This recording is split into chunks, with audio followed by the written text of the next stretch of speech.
I do so much processing work on these. Do you? Why? I need like more so than usual. Do we sound that bad?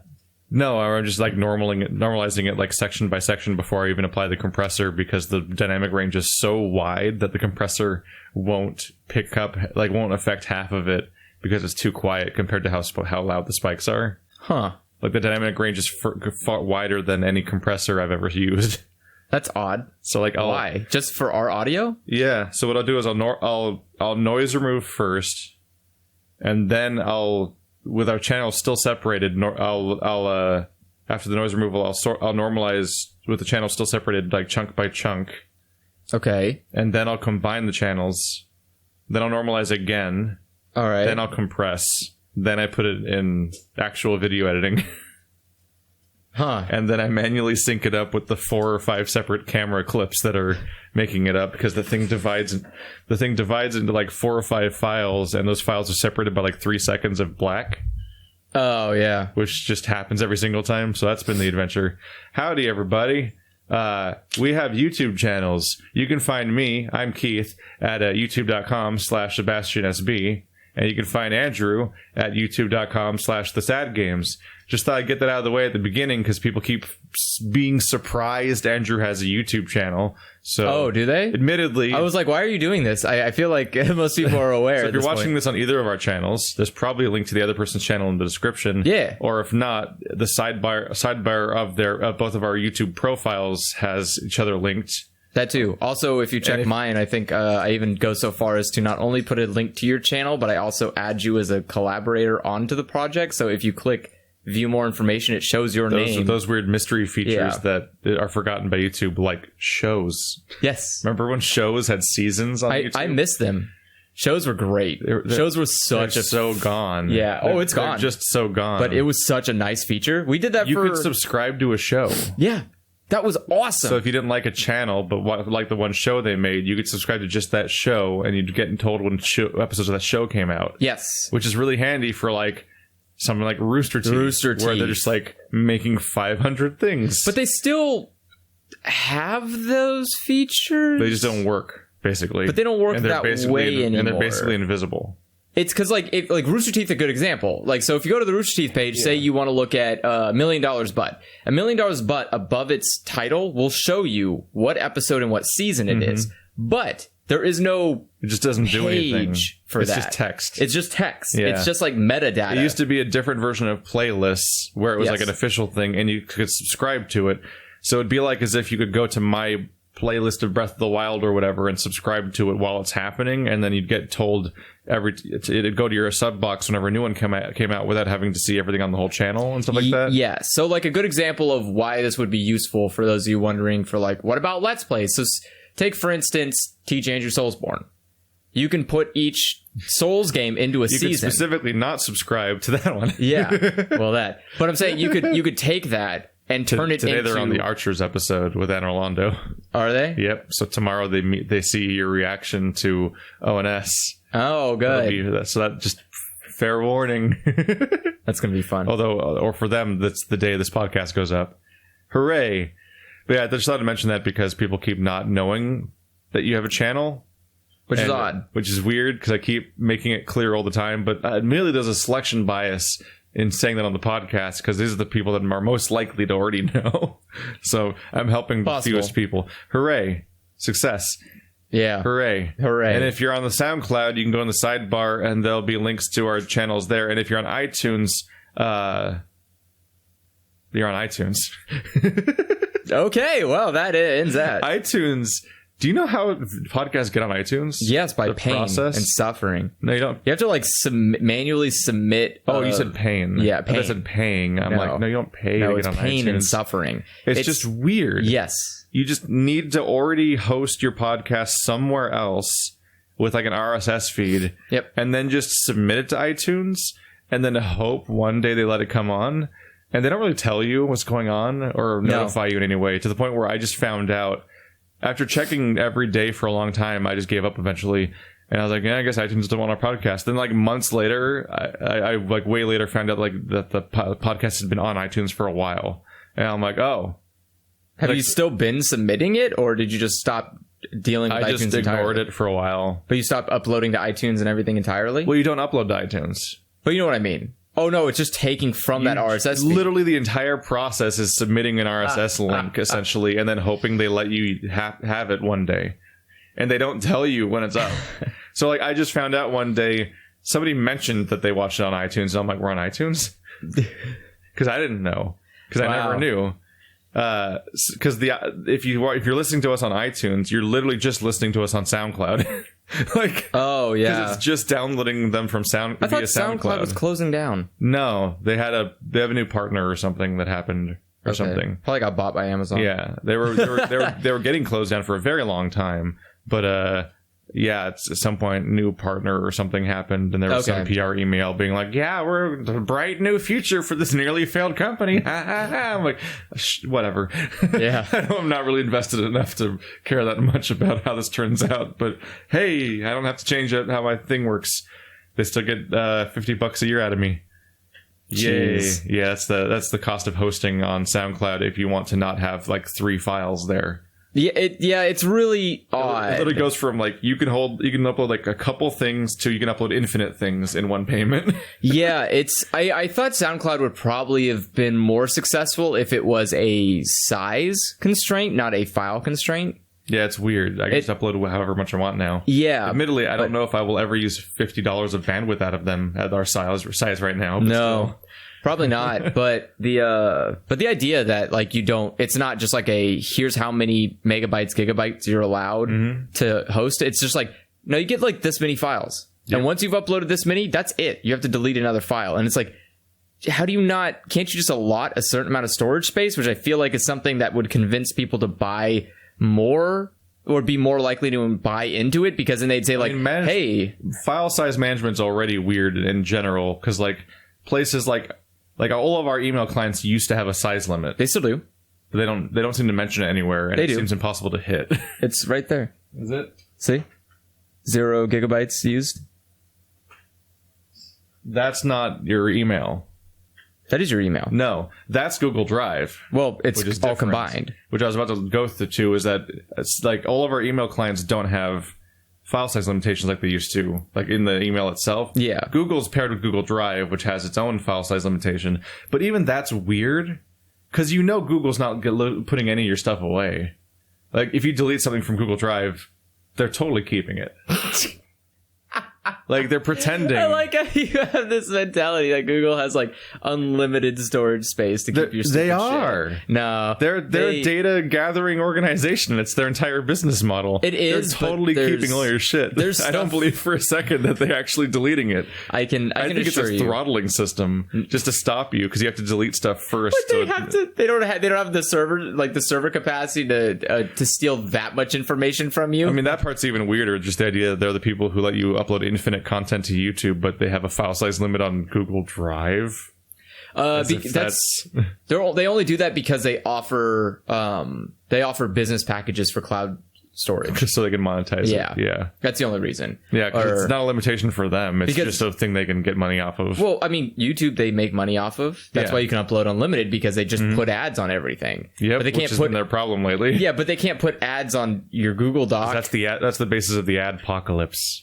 Well, the adpocalypse only exists for content that's not what YouTube wants anymore. Or is it? YouTube's a weird place in general. It kind of is. I found out recently about a categorization where all ads are disabled and sharing is disabled, but the video is still public, which is like a weird form of extreme content on YouTube that they don't take down, but they like acknowledge. So it's like so weird. It's YouTube saying like, you haven't broken any policies that would make us take it down. But you haven't. Yeah, it's like you can't take it down for reasons, but it's like you can't make money on this, and we don't want it to be publicly available. Like, we don't want you to like send it around. Yeah. So all the sharing features are disabled and stuff like that. Which is not. I mean, you could just take copy of the link. Exactly. But it's still there, and like and it even has like some features on this video are disabled, like listed on the page and stuff like that. I'm like, okay, I'm learning things. Huh. That's odd. Just learning things. I've learned that there is an option for a video to be blocked worldwide, which is the most interesting thing that's possible, because it's literally That just means it's blocked. Yeah, it's functionally taken down. It's functionally taken down. Yeah, but it's not. I've only ever seen that. I've seen that for copyright reasons before. It is copyright reasons usually. Yeah. I have it on my other channel, my personal, like my. I just want them to have like really explicit rules about how certain things work, like nudity. What are the guidelines? What are the characteristics? What are you allowed to show? They do have that. Or not, they're not actually consistent or clear about it. Well, no, they can't make anything consistent or clear because they can't follow through. Well, like even then, like they'll punish. They'll like. I'm always so confused by like a channel that does sex ed versus a channel that's just doing it to make views, but the channel that's making views is like that's acceptable, but the channel that's doing it as an educational reason is like, there's no nudity. But I've seen a video where like there's a guy naked on a stage on some sort of weird educational auditorium setting, and there's just naked people in the thing, and it's been on YouTube for years, and I'm like, what are the rules? Because I've heard of channels being like punished for like showing like video game penis in context. Sexual in nature. But then you have genital jousting, which all the popular YouTube channels are playing, which are about dicks fucking each other. And then you have that one animation, the trucker's something, where a trucker grows a giant boner and like penetrates a woman all the way through to her mouth and like shoots out of that. And they're flying through the air and it's all an animation. And I'm like, this has been on YouTube for like 6 years and it has like 20 million views or something. I'm like, somebody has to have noticed it by now. So like, what are the rules? I can't tell. The rules are, the rules are I can never tell when I need to or not, or don't need to censor stuff. YouTube is a Republic and you've been hit Democrat. by that because you couldn't stream for months because you got hit by exactly that weird, like, I can't tell what's allowed. Yes, thing. I didn't even show. I showed nothing. That's the worst part. It's all implied. Because it was implied, nope, now you're in trouble. But it was never explicitly shown. No dicks were shown. No animation. I can't tell what's allowed. Like, why? Is it bad when Game Grumps reads actual like smut on the podcast? No, then? Because it's not displaying sexual content. So you were allowed to read smut. Everything's so confusing, and there's no rules. Yeah, like for me, for my example, what you're talking about, Keith, was I'm just sitting here thinking like we have a YouTube Kids, send the kids there, and then say fuck it. Also, you have a button that you can press that says like this is an over 18 video. Mm-hmm. But if you press that, it disables all monetization options. But you have that option. But even when you click that option, it's still like, yeah. Does YouTube not advertise for Pornhub? No, they don't. No, not even on the 18 only videos. You can't have advertisement on that. That seems like the thing they'd go for is that adults only, time for the adults only advertisers. You just pop out that Adult Swim. Would think, yeah. Lots of commercials about a guy smiling way too widely while pointing at wood. Remember those commercials? Yeah. Just the fake penis enlargement commercials that would be on Adult Swim all night, where it's just it would just be a hand pointing at a wood, and then up here would be another hand pointing at more wood, and I'm like, the whole screen's just fingers pointing at wood, and I'm like, I'd say you're on the nose, but that's also a euphemism for penis. Well, it wouldn't be you're on the head. No, I mean the thing where the noises, sizes, or things, it doesn't matter. Okay. This only barely works. Welcome to the Allergy Cast, where we have allergies because this town sucks now, and it's going to suck for a while. Well, it has begun. They'll suck until winter comes again. Yeah. Basically. We're both weepy at the moment. Yeah, a little bit. All of my like excessive sinus problems have just been gone for years. For allergy things. Because you left? No, not even that. Oh, you mean like just like your nose doesn't get plugged or anything like that? Yeah, I just don't have to deal with like nasal allergies issues anymore. Like, if I have that, I got sick. But man, my eyes. Yeah, that happened. That's pretty much for me. Is that like sometimes if it is like severe pollen, like 100% pollen level, I will feel it in my nose. Otherwise, the worst I get is like scratchy eyes. Mm-hmm. But like as a kid, I used to have to go get my nose cauterized. Cauterized? Yeah, because I would get bloody noses from how bad the allergies were. They had to get it cauterized to undo the bleeding? Yeah, so they would basically cauterize blood vessels in my nose so that way they wouldn't bleed out, more or less. And fuck, does that hurt? Have you ever had like something? No, I've never had anything cauterized. Really? I've never been burned to health. It hurts. I can't imagine why. I've never seen examples in media of the screaming. as and then they not like the bullet ones where they're just like, but like the idea is similar. They're burning it. That's what cauterizing is. It kinda. It's because you don't have a gaping wound, so it's not cauterizing. Like for when they're cauterizing a bloody nose, the closest I've ever had which is not even vaguely comparable, was like having a mole removed by them freezing it. Oh yeah, I had a weird experience. I had 2 of those. I had one for freezing, one for laser. The laser one's cool. The other one, they just puff air on it, weird, and you're like, "What's happening right now?" And then later on, it falls off, and you're like, "Okay." Yeah, they basically like use nitroglycerin and like flash freeze your mole. It does not seem that safe. No, because they just go like spray, and you're like, "Oh, is that it?" And then you realize later that just a piece of you falls off, and you're like, "That's literally necrosis." That's exactly how that works. They used the killing gun on you to kill part of you, and then the killed part fell off. Yeah. I remember a while ago I looked into like this huge thing of like what is the best way to both kill and dispose of a person? Like because you'd always see those TV shows of like the perfect I did crime. that thing where I nod like to acknowledge that conversation's happening, and then literally processed afterwards what you said. I'm like, I figured. Hang on. Yeah, but because I would see those TV shows that are like, this person got caught doing this crime, and he was just all the ways people get caught and try to see what went and so work and stuff like that. So here is my. I mean, somebody had to have tried to do the Breaking Bad after seeing it. Probably. The show opens with body disposal. It's like the 3rd episode. Yeah. And they're like, we put them in these vats of shit we've bought at the store, and we showed the character buying this shit at the store and the tubs that they could fit in and crap like that, so they could dispose of a body by like dissolving it in acid or whatever. Yeah, but see, that's the problem with dissolving it in acid has two problems. One, you require a location to let it dissolve, which most people who are killing each other are usually significant others or parents or kidnappers. And so we got to go to the experts. We got to watch Dexter now. Well, kind of, but the problem is no, not Dexter. But the problem never seen Dexter. Good choice.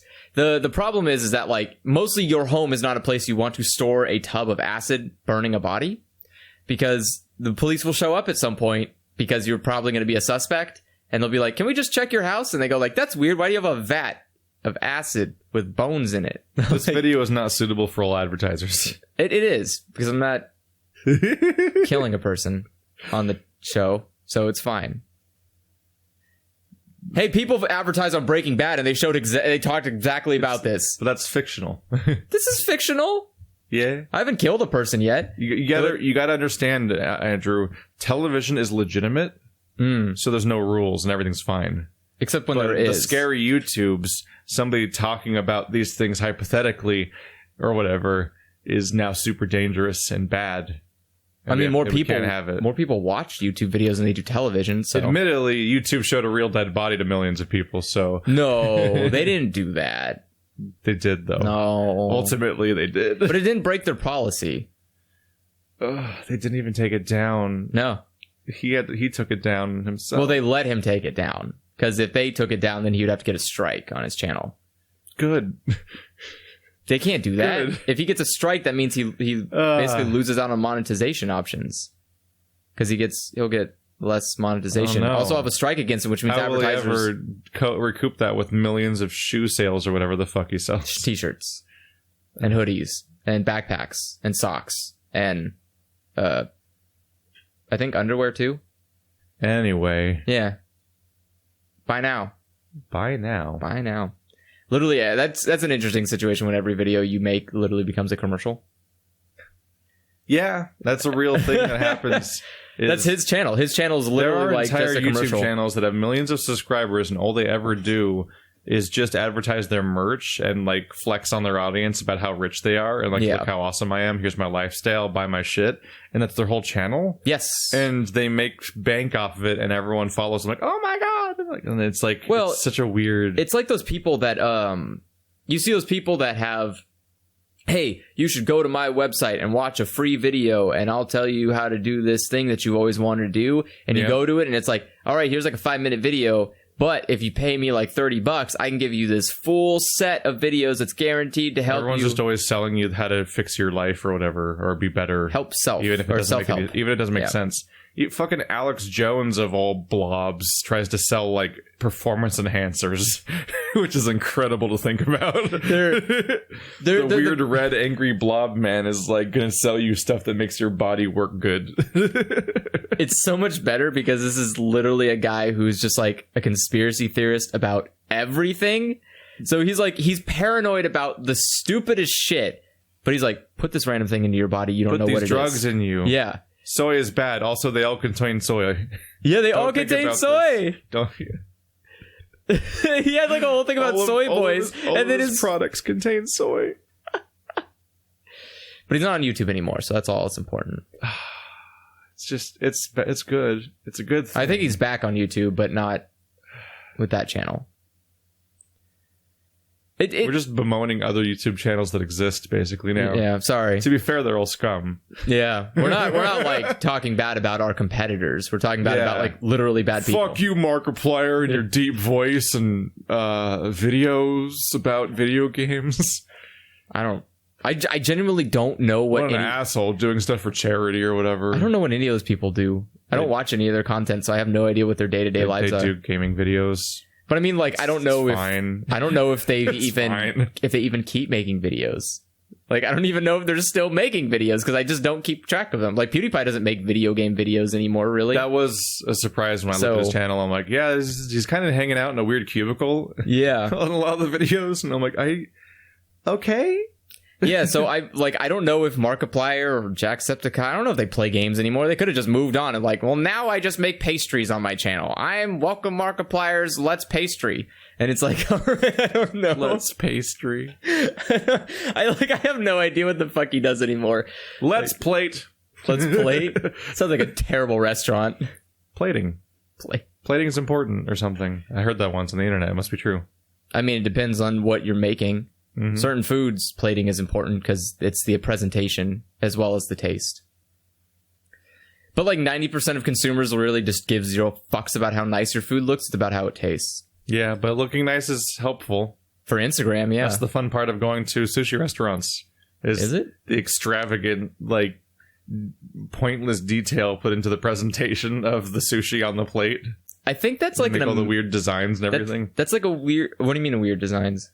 Oh, you mean like they'll like spread the sauce zigzag across the board, or they'll have a weird garnish that's shaped like a dragon or whatever the fuck. Like they'll just make like, I'm a salad dragon. Rah. I was gonna say, like, when you go to a normal sushi place in Japan, it's like I don't mean the boats or whatever. No, I know. You literally just get some rolls and that's it. But I mean like when you literally order a specific roll sitting down in a booth, for example. Yes. It often is like there's a production of it at times. Yeah, sometimes it's showmanship. I mean, I think sometimes it's just to excuse how expensive some of them are. Like, oh, you got the expensive one? It comes with a show. Nice. It's like the local Hisui and how they're like, hey, you want you get fried rice anywhere, but what if your fried rice came with a chance of burning? I haven't been fried rice with a chance of ruining your shirt. I actually genuinely enjoy that show. It is kind of the fun. Hibachi grill is what it's called. Yeah, and so there's some fun to it. It's there's like they make the little volcano out of stuff, and then it's like they put like the grease or whatever it is, and it goes like whoosh, and it flies. And I'm like, but the inside of my rice is now like burned. Like I don't like that, but the volcano thing was cool. Yeah. And they do some kind of cool flips. Like I like the thing where they're just flipping things on your plate. I'm generally happy that's just actually really tasty stuff usually. Well, it's good. Yeah. It's good food. Like often better than other places. And I'm like, why is it a show and also tasting better? I don't understand. It's tasting better because you got it served to you the coolest way possible. It is fresh and that it's served to you immediately after being cooked. Yes. And you have to wait for it to not be lethal anymore. Yeah. I do enjoy the fresh off the death table. Also, that table is just like right there. Yeah. So you do have to be careful. Yep. Don't spill anything onto the death table. We were doing ice cube wars on it. Oh, you're putting ice cubes on it? Yeah. Yeah. We were doing what is it? It wasn't the local one. It was I went down to visit Craig down in like in Southern California, like right after graduation, and like because he was down having college there, and we were all meeting up. We went to a local hibachi grill, and yeah, like by the end of dinner, we were waiting for everyone else to finish because it's like a fucking 12-person group. Oh, damn! And we were just doing ice cube wars across the grill at each other. Oh, you're like putting them on and throwing them at each other, like bumper carsing them. like bouncing off each They other. left the grill on? They're like Beyblades, yeah. Why did they leave the grill on? Either that or it was just still really hot. But we were definitely Beyblading a bit. Have you ever been to Let them rip. Ever been to the Mongolian barbecue place here? Probably not. I don't know what Mongolian food is. It's Chinese food.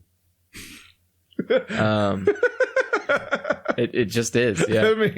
I mean, like sure. mongrels don't exist. So it's just, mongrels don't exist. well, they don't exist anymore. The horde is gone. Like Genghis Khan has died.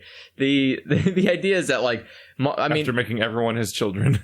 No, only like a large portion. But that's one of those stupid internet rumors that just doesn't have weight. Though. Does it? It does. Is it a fake Snapple cap fact or is it a scientific fact it just sounds weird? It's a fake Snapple fact. Is it a fake one? The Snapple fact was like poisonous daddy long legs? Yeah. The idea was that like there was something about like one. It was like a. Because I mean, it's been enough generations. It's like half the population has Genghis or has Genghis DNA in them or something.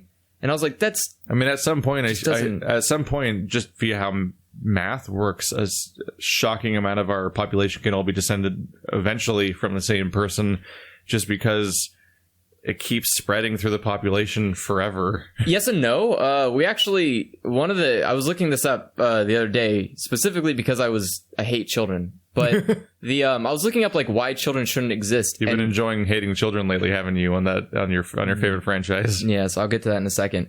But one interesting fact is that because of how traditional family setups are, we're like destroying humanity. Because the idea that you have children with one person multiple times is like a waste. It's stupid. It's like a waste. It is like a waste because the entire mean like the lack of genetic diversity or something? You create almost no diversity because of your stupid monogamous idiocracy that has been instilled into you by a church that you don't even believe in. I don't know why the fuck half these people do it, but the idea is like you create children with one person and you create like three of them. It's like the big YouTube channels that flex on everybody. Back in the day, only kings got married, and now everyone wants to get married because then it's like, oh, look at how we've made it in life. I think that's basically how it spread to an extent. I don't know, but it's my understanding is that marriage was kind of not a thing. No, like couples existed, but they weren't married. There's no reason to. Why would you fucking pay money to the government? Marrying was like an official, high-level, crazy clergy thing involving royalty. Well, marriage only existed. And also, marriage was a peace treaty. It was a peace treaty and a way of dealing with like property. Yes, which good luck having that. Yeah, marriage was not for peasants because why would peasants want it?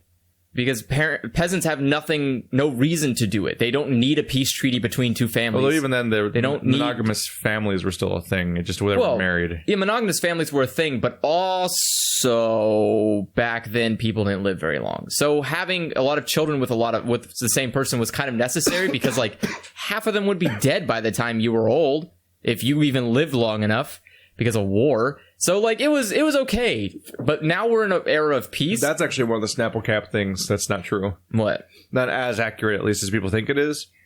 People think that everyone died, like, shockingly young back then.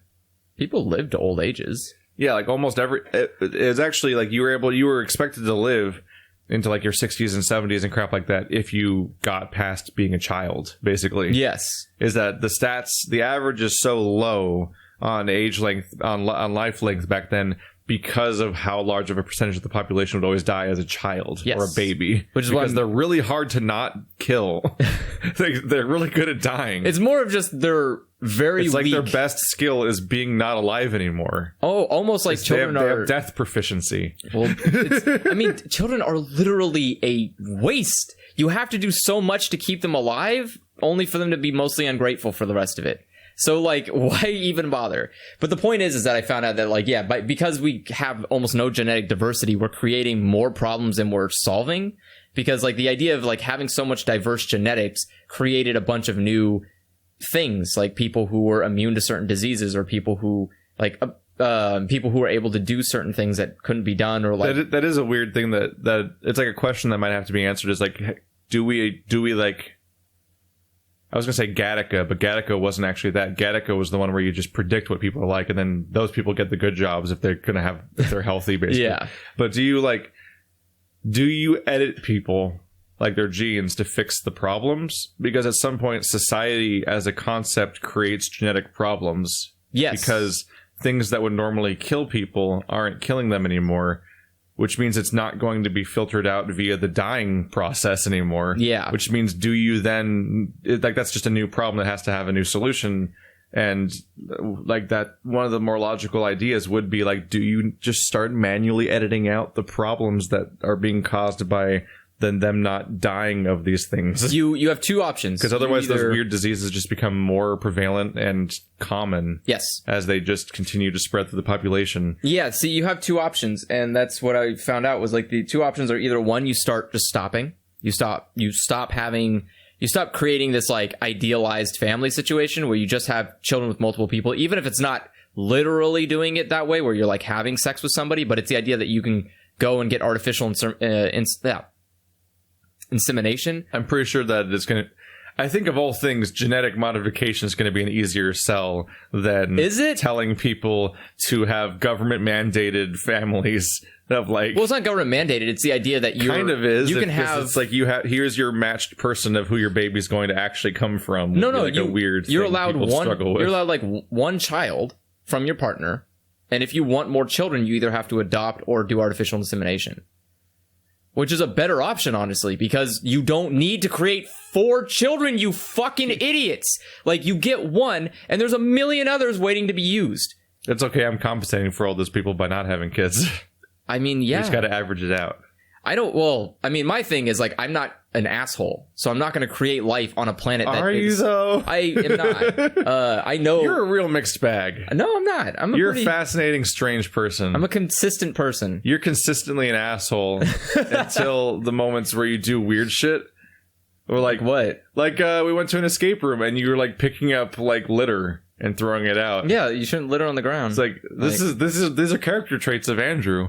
We walked by like a half full bottle of Coke laying in the parking lot, and he picked it up and took it to a garbage can. Like, what the fuck? Why are you littering? That's fucked up, dude. I have to live on the planet that you're trashing. Like, I could you at least be not an asshole? I don't pick up litter, but I also never litter.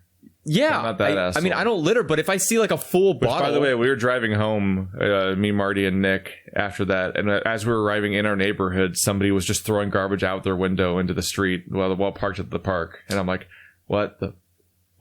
Yeah. He's just throwing it into the street. I'm like, what the fuck what are people? That's what I'm saying. Like, so if I see trash, I have to pick it up because everyone's... It reminds me of how I went to Yosemite, and on the hiking trail, we found diapers. They're not just biodegradable. Just abandoned poopy diapers. Yeah. And also, I found just an actual bag of dog shit. Like a Ziploc bag full of dog shit just sitting on top of a rock. Biodegradable. You could just leave the shit. That would almost be better. If you want to get it off the trail, you pick it up and you throw it. Just get it out there away from the trail. Honestly, if you're going hiking anywhere, like serious tip. If you're going on a hiking trip of any kind, you should always bring a very small spade. If you're bringing a dog, you're bringing just yourself. Just bury whatever happens. Yeah, if you want, if you need to take a shit, your dog takes a shit, your baby takes a shit. Your baby takes a shit. You bury the baby. And, like, stop doing that. I would recommend just giving it to a bear. But the idea is. The idea is you can. But I'm not an asshole. No, I'm not an asshole. I pick up litter. It's babies who are the wrong. They are. They are. Am I out of touch? The babies are wrong. The babies are wrong. They will always be wrong. What is this cover? Where are we going? But yeah, take a spade. Take a spade, dig it up. It's not that hard. And spades weigh nothing. They weigh about as much as like a box of plastic bags do. Yeah. And you could just spade it, dig it. It's fine. Nature's not going to be upset you buried a piese of shit. No. Nature will never be upset about it. We did an escape room. Yeah, we did an escape room. Yeah, again. Well, we do a lot of them, yeah. Yeah, we do. Yeah, we get around. I'm running out of some. It's actually getting harder to find new ones. This one was one of the worst ones in some ways. It's the worst one I've been on with you guys. Yeah. I mean, the Zelda one was worse, probably. But that was a different group. It was just you, me, and other people. Because I don't count that as an escape room. It didn't count. It didn't feel like it counted. No, it was more of like a group project. But I was doing it for my birthday, which is a repeat of an experiment I did last year with the other side of my family, which went way better. Because we did the seance in Escape Sacramento. Yeah. And it was a bunch of genuinely neat puzzles, and and it also had 2 rooms. So you have the experience of escaping into the other room, which has a progression sense. And I'll always remember that, like when it ended, my step uncle, how do families work, was like because we lost and ran out of time, and he's like I don't care, I want to figure it out, because they're like, because his wife was like, oh, time's up, Tony, and I'm like, and he's like, he doesn't give a shit, he was focused on the thing he was looking at. Like, people were invested and it was cool. But in that one, people could split up and look around and do things. And stuff. This one we played was Beat the Room's Initiation, which was like, you're getting into an Illuminati group. Ooh, I'm like, that's gonna be a fun theme.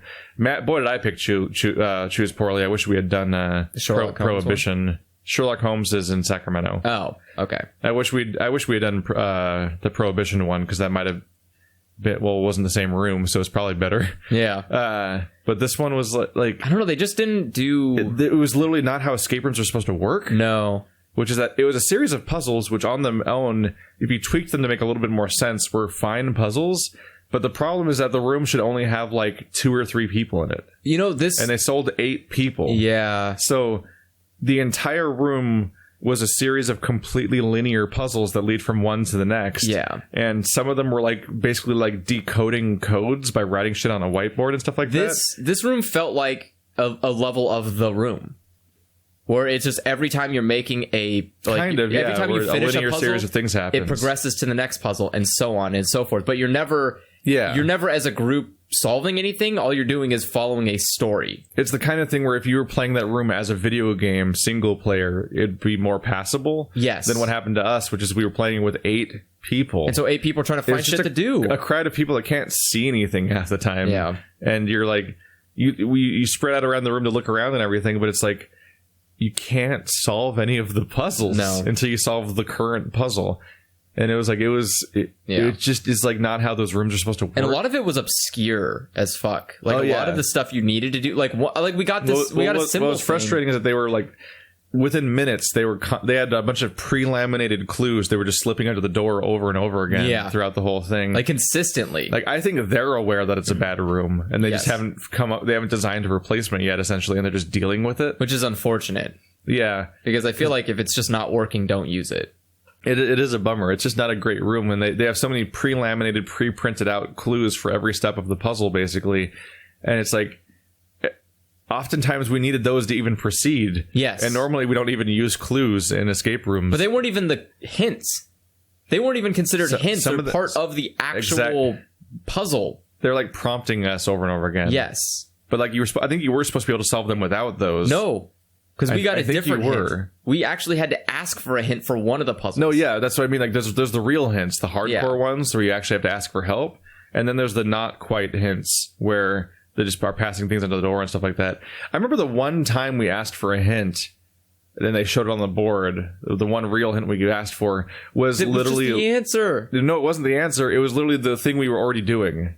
Oh. We just finished saying, like, oh, that's how you solve the puzzle, and we're just trying to figure out how to make it work. And then the hint was the thing we just said, and I'm like, what the fuck?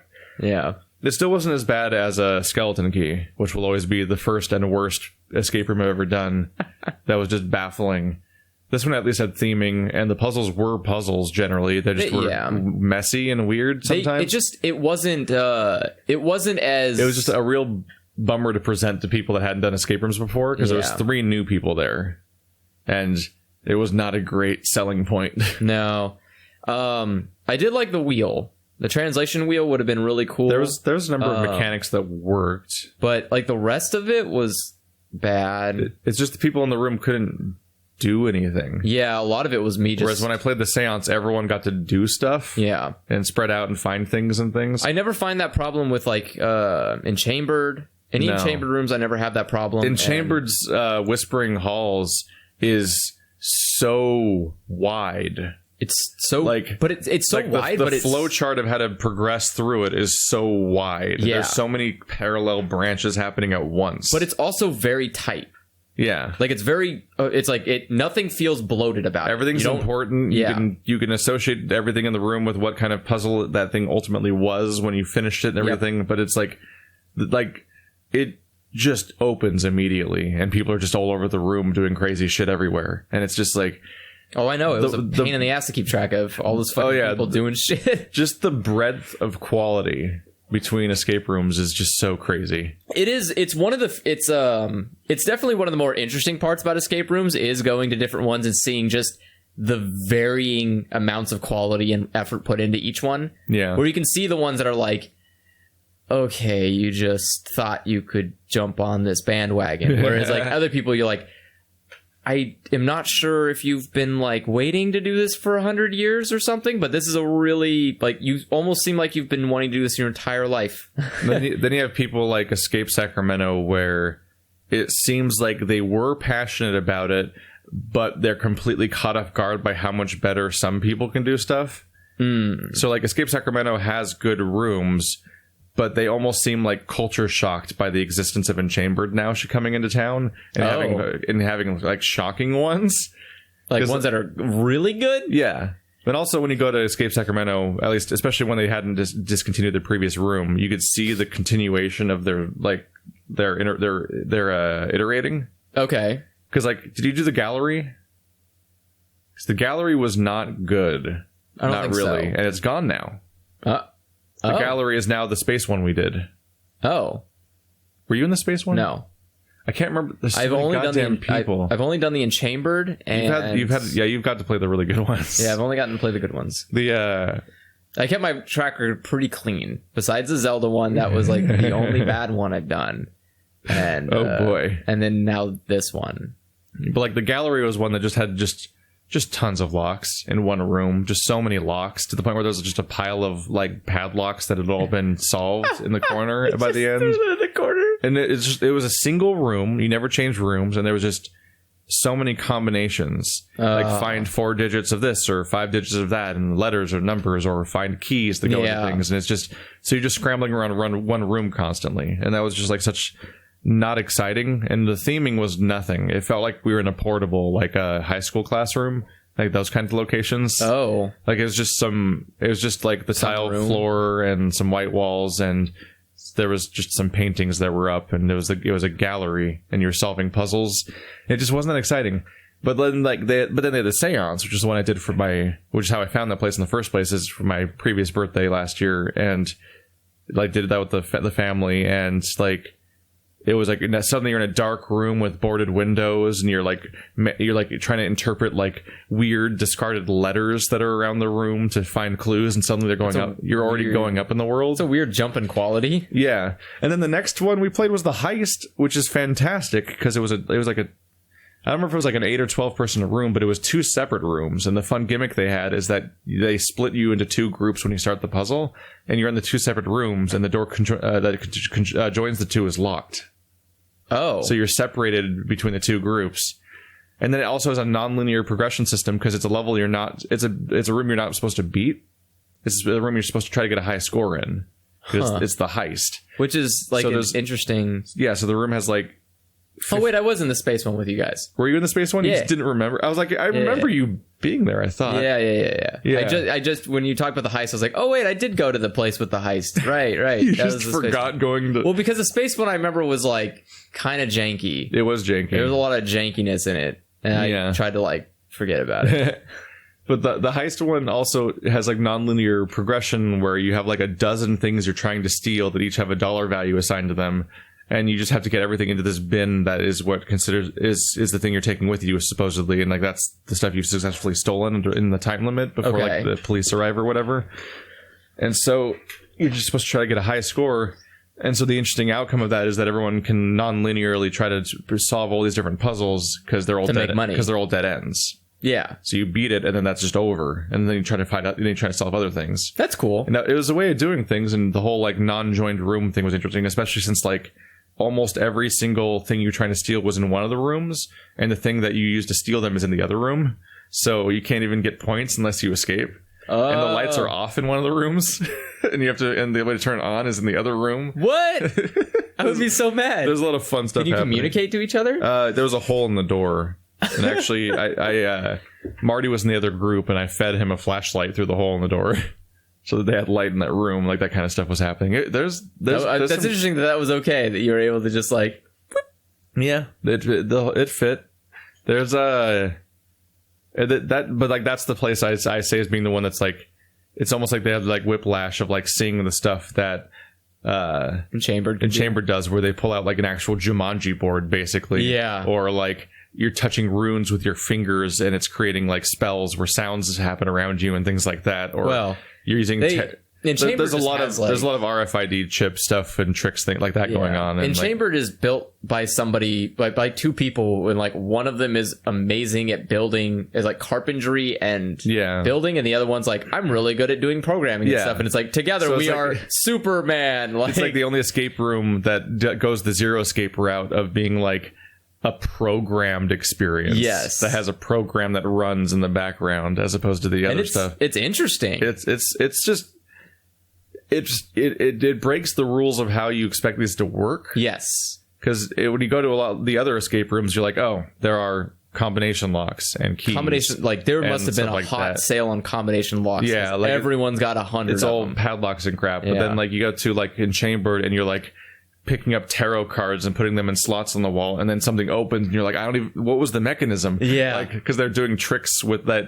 They're doing a bunch of other triggering tricks of how to set things up that are way more clever, and so so your interactions feel way cooler all the time. And nobody has ever, I've never seen anyone be on that level in like this California area. It's definitely like the toppest of quality. It's a hard one. It's some real cool shit. If you have a chance, go to Enchambered. I would highly recommend it. And they are set up because they got this property that's like this big warehouse thing. They got like a giant, and they own a bunch of it. And so like every time I go to Enchambered, the hallways are shaped differently inside. And like to the point where they've even changed which side is the entrance or the exit from time to time. What? It's because the internal layout of the building is changing, because when you're going in there, you actually don't know what the layout of the building is. Like when you go to like Escape Sacramento, it's kind of a scary. Like I don't like that. It's kind of like when you go to Escape Sacramento, like it's a rectangle. So like the hallway goes down the middle of the rectangle, and you know that when you go into the rooms, you know that a little bit that way is the exterior of the entire building, and so that's just the edge of the escape room, and you know that. Oh, okay. But the fun trick that Enchambered has is because it's such a giant space, and all the walls are like artificial, as in like they're placed within this open space. They're just all brought up. The bounding walls that make up all the hallways, and also the actual escape rooms themselves are built. That means that like you don't know where secret doors will be. I think the genius of what makes Enchambered so great is that, one, because the guy's a carpenter, what he did is he just built like actual like walls. Walls just open. In that place. But I'm saying like he built actual walls that he can just bring down at his leisure and move to any new location, because nothing about that place or any of the rooms because of how big the property is, like that place is just going to keep growing. I mean, eventually they'll buy out that shitty comedy club next door until they run out of space finally, and like at some point they run out of space and start building up. It becomes like a giant. I'm just thinking about like the potential of that property with how much space that seems like they have, which I can't even identify.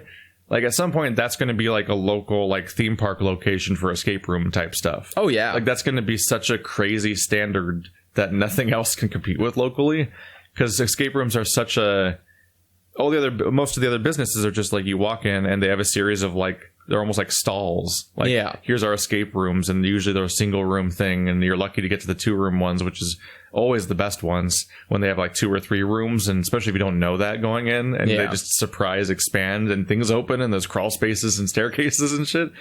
By the time that place has its full catalog set up and the interior of the building is all used up, that's going to be like this absurd like local attraction.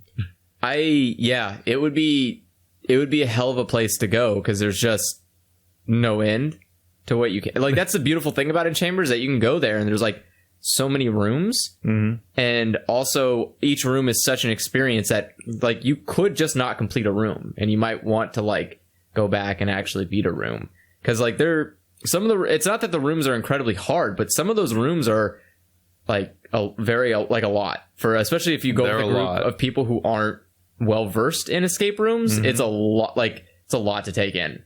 especially ones that open up into other rooms. You're like, there's too much now. I don't know how to keep track of all this. Holy fuck. There's a lot going on in those puzzles. And some of the stuff we've accomplished is we just happen to bring someone with a certain set of skills, more or less.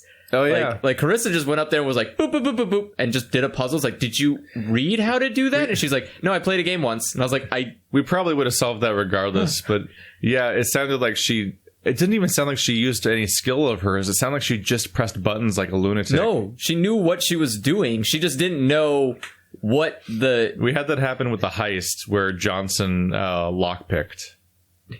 Because there was a lockpicking set, and that was supposed to be the puzzle. But he just already knew how. Oh. So he just lockpicked it in like a moment. Whereas they've actually removed that puzzle from that escape room because people get so consistently stuck on it and cannot get it to work. Oh, they can't figure out how to lockpick? Yeah, like they can't figure it out on the fly like that, even with the instructions that come with it and everything. Huh. But fucking Johnson just had it done. And we're like, I was like, where'd you get this? I was like, I lockpicked it. And I'm like, what? Wait, what? Did you cheat? Yeah, because that's the first reaction. No, the worst thing that can happen in an escape room is something that happened in this pirate one I did, which is that somebody brute forced a lock. Ooh. They just tried all the combinations till it opened. Yeah. And I'm like, that's not what these are. and the guy was like, and he didn't, even after talking about it, he refused to admit that it was a bad idea to do it. Like, he was so smug about this idea. It's like, no, you don't just brute force every combination until it opens, because that just fucks up the entire flow of the escape room, because we don't know what puzzles dead end with eventually leading to that thing that you've solved already. Well, I mean, in some regard, if you're... Because you're sequence breaking, which is a weird mess. Yeah, you can... It's weird that you can sequence break, but if you do, the only thing you can do to save that is by writing down the combination that you used, because the moment that fucking combination is found, then someone can go... All right, that's done. Yeah. Because at least you still get the experience of solving the puzzle, but you don't have to spend like 20 minutes going, what does this number go to? It was just one of those moments like Max answering the phone on microphone in a Let's Play of just like, I thought we all understood that's not how this works. Yeah. When like somebody just guesses combinations till the doors open. I'm like, that's not how any of this works. No. What are you doing? It's an odd... But... Escape rooms are fun. If you can find a good group to go with and you can find a good place, it's an awesome experience. It's probably the third podcast about that where we talk about Probably. that. We get hype about them. Even when we do the bad ones, we get hype about with the memory of the good ones as a result. I always get hyped about the memory of the good ones. That's all I've got. Speaking of, we should do a question. And then we went to Round Table. We did go to Round Table. And that escape room was like the Round Table of escape rooms. Yeah. You got very angry at a candy machine. I got angry at both the candy and the ball machine. I got angry at pretty much like half the place, honestly. So, if you've ever seen Andrew rage at Dark Souls or many other moments, like there was an Andrew and Microcosm moment that happened where we literally like we were waiting in line for food, or to order at the. Not even at line. We were just waiting as a group. We were the only people there. We were at the ordering place, and we were standing behind the people ordering, basically, because it's a larger group. And we just look over, and it's me, Nick, and Marty just all look over to see you, and we're like, is Andrew playing the claw machine for candy? And we see you grab candy with the claw, and it comes over, and it goes over, and it drops, and then we just see you like, bang, bang, bang. And you like literally tilted the machine sideways into the other machine, and we're just like slamming it because immediately the one candy you got landed on some kind of tiny ledge and wouldn't fall off. Yes, because the machine was so badly designed. And instead of walking away like a sane person or just not starting this in the first place, you were immediately within 1 second trying multiple like attempts to destroy this machine practically. Yeah. I think another option I did was I tried to see if my arm could fit over it, but I couldn't because my dominant arm... you tried to stick your arm through the hole, which is never the right choice in those situations. I have ridiculous arms, but You do have weird spider arms. But then you tried again, and this time you got a whole handful of candy, like it was the jackpot. And then it comes over to the fucking like square-shaped chute that it drops shit into in these candy machines, and it drops it over the divider. And so like more than half of it fell back on the inside because it dropped before it actually got to the hole. Yeah. And then only a couple things fall in, and you were just getting destroyed by this candy machine. Yeah. And all I can think is like, why is he even trying? Yeah, then I tried a bouncy ball one, and both times that I got the ball, it bounced the ball out. And you're just sitting there like it's a matter of pride. Yes. But I got a candy at the end of it. You technically got candy. Yes. There's a dollar store like around the corner from there. Whatever. You get so much candy for so much less. Look, I'm just saying, it was... Those are literally designed to trick children. Yeah, and I rose to the challenge. I got candy out of it. That's not the correct response. It's not the correct response at all. It's okay. Falling for that kind of shit is one of the reasons you give for why children shouldn't exist. Yeah. You're like, so I can get in there. Well, if children didn't exist, then they wouldn't be upset when I broke the machine. But see... You were moments away from making a serious mistake. What? Because I saw you tip it backwards, and I'm like, there's a window behind that. That is, you're just going to break the window of the round table. Throw the machine out the window, take it. Not like go out the window, but just know. tilting it backwards just a little too much. It would just go through the window. Like, the window... I had control on the machine. It didn't seem like it at all. I did. It wasn't like the machine was too heavy for me. It's literally filled with candy. It weighs nothing. It definitely weighs stuff. It's made of metal. Well, yeah, but I'm saying it's not like it's not a machine backwards towards the window. Like, yeah. What are you doing? It's a no. Today's about to become way too eventful. Well, it was because ultimately my goal was to lean it forward. Because if I leaned it forward and then I just pushed it back really quickly, then the momentum. Jolly Rancher. For one Jolly Rancher. That's all I wanted. And so I was going to try to lift it forward, but they have a thing in the front that prevents you from doing that. So it's like there's a metal piece that sits and you can't bring it forward, but they didn't put one on all four sides. They only put it on the front for some reason. Because I guess people normally like try to shake it. So it doesn't crush children. Oh, yeah. I guess that's good. It's there so it doesn't kill people. Well, at least you get candy. But that place makes me sad because they used to have like 4 arcade machines there. Well, yeah, but I've been going there since I was a kid, and this is my first time going there in like 10 years now.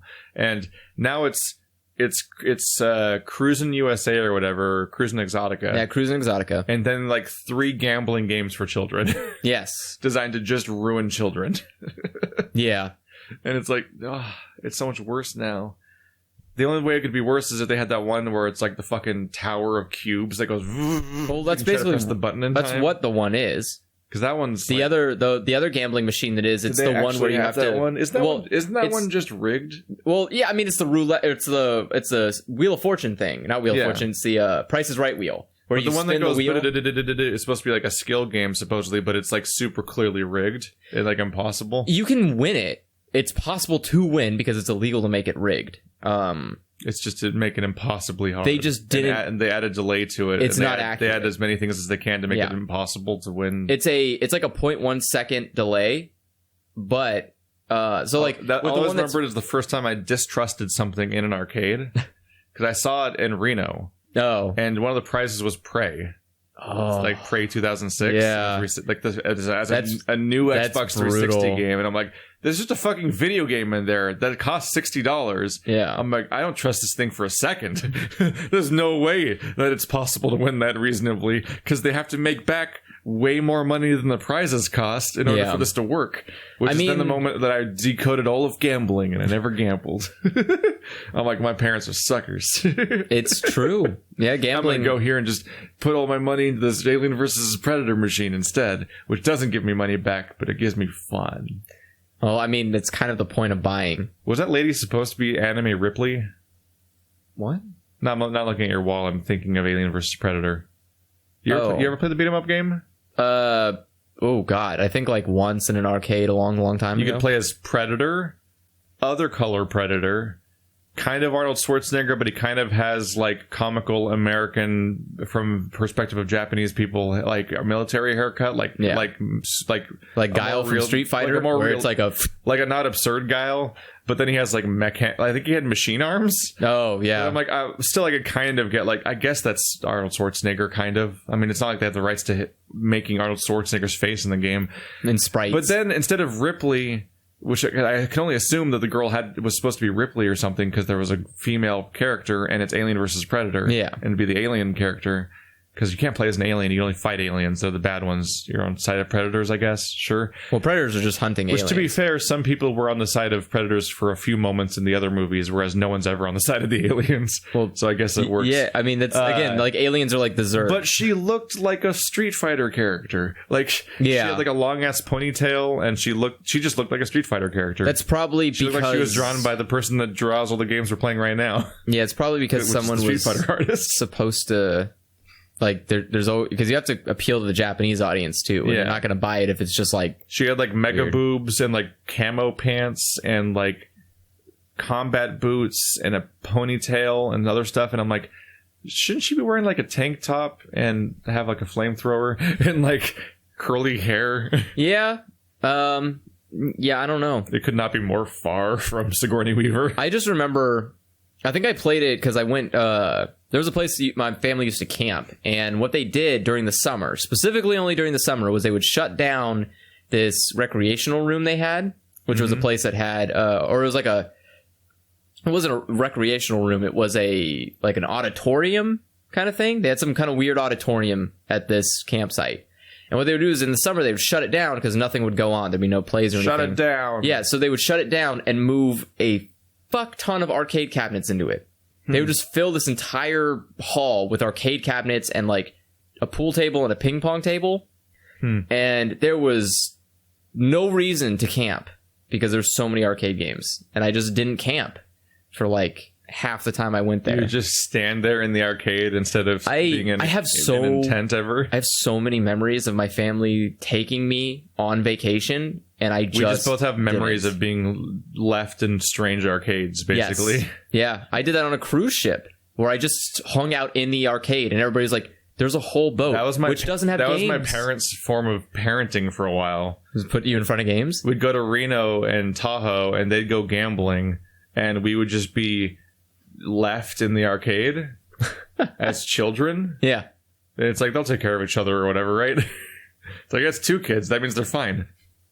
It's like, it's so funny because it's the era of like child snatchers and this fear that was going throughout the public of like, we can't let our kids out or bad things will happen. Like, these are the people that when I was 17 years old, about to be done with being a junior in high school, back to that year again, or the little presentations and shit. Right. We were doing that one thing at the end of Benoit's class where it's the 2-minute presentations. And I stayed, they were like, hey, if you, we're not going to have time for all of them. So if you want to stay behind after class to see the other ones, then like get extra credit. Oh yeah. He's like, he was recommending people to stay beyond the normal class day so that we could see everybody else's presentations because they weren't all going to fit. And the idea was to then like, hey, if you need a ride, I'll drive you. Was his idea. And I'm like, all right, cool. Benoit dropped everybody off. He was going to just drop off anyone who didn't have a way of getting home because the buses were all going to be gone. Yeah. And so I was like, yeah, sure, whatever. Why not? And fucking so I'm there after class, and I remember specifically Benoit handed me a CD of music. He's like, hey, find what songs you want to listen to or whatever for like the drive home. Yeah. And he's like going off to use the restroom, and my dad arrives, and he's like furious, and they apparently had like called the cops because I hadn't come home. What? And like they had already like tried to notify the police of me being missing because I was like gone for a couple of hours. They didn't call the school? As a 17-year-old, I was missing for a couple hours after school. Wow. Like, what would have happened? Because I would ride the bus with my brother, and we'd get off and walk home and everything. So he's aware that I'm not there, and he told my parents. and which is fine, sure. You didn't tell your brother you're going to stay after? No. Oh. I don't even have a way of telling my brother. Because here's the interesting part about the story. I didn't have a cell phone. Yeah. Well, why would you? We just didn't have cell phones. Kids, this was an era before iPhones existed. No one had one. Yeah, people had razors, though. I suddenly had a razor after this because of this exact situation. I had the exact same situation. Yeah, similar. They're like, oh my God, where was our kid all of a sudden? We better get him a cell phone. It's like, why didn't you get him a cell phone before? No, my thing was like, I think it was the same. Yeah, I think I was also a junior in high school. Yeah. And the bus broke down. Like the bus just broke down. It wouldn't move. And your parents didn't have contact with you, they had no way to get out. a hold. Yeah, so they we were stuck on the bus for like 2 hours, and my mom was like, I'm just amazed my son? by the idea that me as a teenager, like a year from being an adult, being like off the grid for a couple of hours is like an emergency situation. Yeah. But they would leave us in arcades for like hundreds of hours. Oh yeah. Unsupervised. I mean, that's like how... there was no arcade like attendant even. Like there wasn't even like a guy watching the area. Yeah. It was literally like an empty arcade where any weird dude could just walk in. Yeah. And I mean, that's playing Time Crisis 2 for the 100th time in a row. Well, that's the thing is, boy, have I beat that game a lot of times. Like parents have this really weird, well, the parents, so they're worthless, but they have this like weird mentality of there are certain situations where things cannot deviate, which is when you come home from school, there's a set schedule. You will be home weird at stuff. this time. But then when they leave you somewhere, they're like, I don't give a fuck. It'll be fine. They'll stay here. It's funny because I don't even associate my parents with being strict. No. Like, but they just have like this. I don't have like rule. a crazy regimented childhood. Like they wouldn't even pay attention to if I was doing my homework or not. Yeah, they would just notice later if like the grades came out wrong, which they didn't. But like they weren't paying attention to anything. But they had a time thing. But I didn't show up at the right time, so I must have been kidnapped as a 17-year-old. Yeah, who was already like 6 feet tall. That's how my mom was too when I didn't come home from the bus, and she was like, "Well, what happened?" He was like, "Where else would I possibly be?" For the past 12 years, I've been coming home every day after school. You think I just chose one day to not? No. It was something happened at the bus. That's the only... It's like, you will need a cell phone. I don't want it. It was such a weird exception. Especially nowadays, I'm used to the idea of like just not even having contact for like 4 months at a time and everything like that. Yeah. Because we're beyond that point. But it was like the one day they were selectively hyper worried. Yes. And it was such a weird experience. And I'm like... it's like all the weird situations where they're not worried are suddenly weirder. Yeah. The one time they were too worried. But that's the thing is like, and my mom was somebody who was like, I don't want you to stay inside all day. Like she was the kind of person that's like, I hate the fact that you play video games all day. Go outside, just go play with our friends. parents are massive hypocrites. Yes, I was like, you want me outside and not at the home, but go then out and play, but also be home on time. It all has to be hyper regimented, and it all has to be like really specifically like scheduled and pre-approved where you can go and stuff like that. Yeah, I remember once I was going to a LAN, which I now know was across the street from you, because I was going to a LAN at Billy's. Oh, it was probably 2007. Okay. The same year. Shit. It's the same year. Because it was they were doing the beta for TF2. Yeah. Which is Orange Box, which is 2007. So that would have been like early to mid 2007. So the same goddamn year again. Wow. And like I had been pre-approved to go to this LAN, and they were cool with it. I was gonna get all my computer shit in my car in the back of my Firebird and try to drive it over there and set up and everything. And they suddenly lose their shit once it became dark, because I didn't leave before dark. And so suddenly, you had a car, you weren't walking. Yeah, but suddenly driving my shit over to 1 mile away was a problem because it was dark now. And suddenly I couldn't go. What? That's weird. And it got really weird to the point where like I couldn't, and then for some reason they were saying I couldn't bring my computer. And somehow, I don't even know how this happened, I think the final outcome of the scenario was that I put an Xbox 360 in my backpack and walked there. Because for some reason I wasn't allowed to drive or take my computer for some reason. So instead I think I walked there with the 360 and set up Halo in their garage on a little TV, being the only person who didn't have a computer. That's annoying. Which like I did play co-op through like all of Halo 3 with somebody at some point that night, but like yeah, it was like just a weird exception.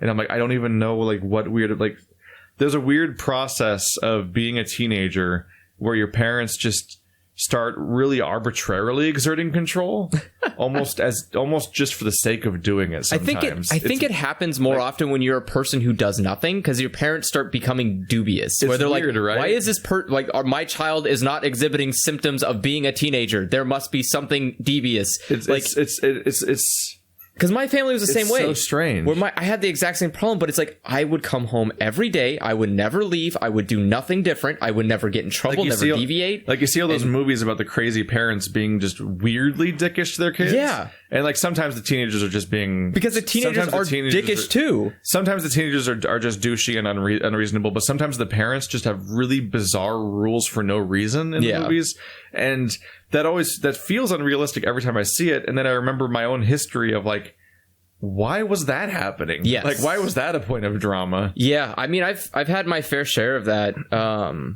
a lot of the time, which is just like I got involved in no crime. I did no drugs. I didn't drink. I didn't smoke. I didn't party. All I ever did was school and hang out with friends, and those would weirdly hit boundaries for seemingly no reason sometimes. I think the thing that weirded me out the most was that the only time I've ever been in a situation that was dangerous for me, like literally as in like the serial killer moment. Well, no, that too. But was that later? That was later. Well, no, that was later. That was after high school. Tune back into our old podcast, Sadcast, episode maybe 3 or 4. I don't know. Yeah, there's only 4 of them. Yeah, I mean, I think it was I Survived the Chuck E. Cheese Massacre episode. Probably. So the one that has the Five Nights at Freddy's thumbnail. Yeah. For the full story. Yep. It's only like a 3-year-old podcast. Yeah. There's also because I also almost got abducted by one of the many child predators that live in this town. Oh, fun. Yeah, when I was a kid going to elementary school with my sister. Fun. And he did that. It was very stereotypical too. It was pulled up in a car and was like, "Hey, have you kids seen my puppy?" And we were like, "No, we just got out of school. We wouldn't have seen a puppy." He was like, "Well, it looks like this. Would you guys be able to look out?" I was like, "Yeah." I was like, "Well, you want to drive around and go look for the puppy with me?" I was like, "No, why would I do?" My sister was like, "Yeah, let's go." And I was like, "No, you don't do that. Like, you don't get in a car with somebody." Sounds like somebody didn't have the talk. Well, my sister didn't know. She was like, I think in 3rd grade, and I was like in 6th grade, and I was like, no. Well, we will not. At a young age, I was instilled with the idea of being afraid of everyone, basically. But also was told to stop playing video games all day and go outside, but also don't go outside ever. Yeah. Yeah. Like they could not make up their minds which one of those 2 things they wanted because they're so afraid of everything happening, but also like, why are our kids inside all day? It's almost like we raised them to stay inside all day. Yeah. But the weird part was I went home and I told my mother this, and her first reaction was like, "Did you go home the way I told you not to?" And I was like, "No, I went home the way you told me." She's like, "Well, go home the way I told you not to next time." And I'm like, what? They want you to start taking a different route to avoid the van man. And I was like, wait, but then why did you even have a route I couldn't go down then if you thought that was the route that's unsafe? Because this whole arbitrary rule set you're making is stupid. Yeah. Like, just let me... The best I can think of is she probably wants to know exactly what route you're taking, so she just created one. Yes. But then she wanted you to take a different route because weird predator man because there's a predator on her route. But it's the idea of like, why did you create this arbitrary system when it doesn't matter ultimately? Because I wasn't allowed to walk to school. Really? Yeah. Why? Even though we live by school, you live they would there. drive me like the couple of blocks to elementary school every day and back. To put it in perspective, guys, for Keith to walk down, for you to walk to your elementary school, it's like a few minutes. It's less than that. It's like 2 blocks. The most amount of time that it takes to get there is crossing the street because you have to wait for cars. That's it. If it wasn't for that, it takes you less than 5 minutes to get to school. No, how the fuck did they not let you walk? I lived on the other side. Because they were scared of what would happen, I guess. What's gonna happen? The school's right there. That, I guess. What happened to you? It couldn't even happen to you because you live so close. He couldn't even park. He would have to park in the intersection of the street to pick you up. Like, there's no way he could reach you. You would be at school by the time he would park anywhere. Like, that's the only reason I almost got kidnapped because my house is on the other side of the damn town. So when I had to walk so far. Mm-hmm. Yeah, we were never really unattended, because we'd be driven to school, and then we'd actually, after school would end, my mom would actually pick us up and drive us to work, like where my dad works. What? We had like a playroom, essentially. Wait, you weren't allowed to stay home alone? No.